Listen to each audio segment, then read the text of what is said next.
కాంగ్రెస్ వాళ్ళు వస్తారు ఇంటింటికి వచ్చి పైసలు ఇచ్చి ఓట్లు కొనే ప్రయత్నం చేస్తారు.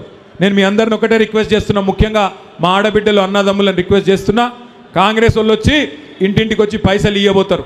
మీరు కూడా ఏం చేయండి, కాంగ్రెస్ వాళ్ళు పైసలు ఇస్తే బరాబర్ తీసుకోరు, తప్పేం లేదు.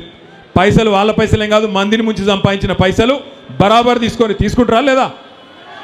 కానీ ఓటు ఎవరికేయాలి? ఓటు ఎవరికేయాలి? ఏ గుర్తు? ఎందుకు చెప్తున్నా అంటే వాళ్ళు మామూలు వాళ్ళు కాదు, కాంగ్రెస్ వాళ్ళు దేశముదురులు. వాళ్ళు ఏం చేస్తారు, పైసలు చేతిలో పెడతారు. ఓటుకు 5,000 ఇస్తారట, రాసుకోండి. ఓటుకు 5,000 ఇస్తే మీరేం చేయరు ఎరికేనా? 5,000 ఇస్తే మంచిగా జేబులో పెట్టుకొని మెల్లగా అడుగుర్రి, అవు బిడ్డ మరి మిగతా పైసలు ఎప్పుడు ఇస్తావు కొడుకా అని అడుగురి. అగో ఏం పైసలు అంటే, అవు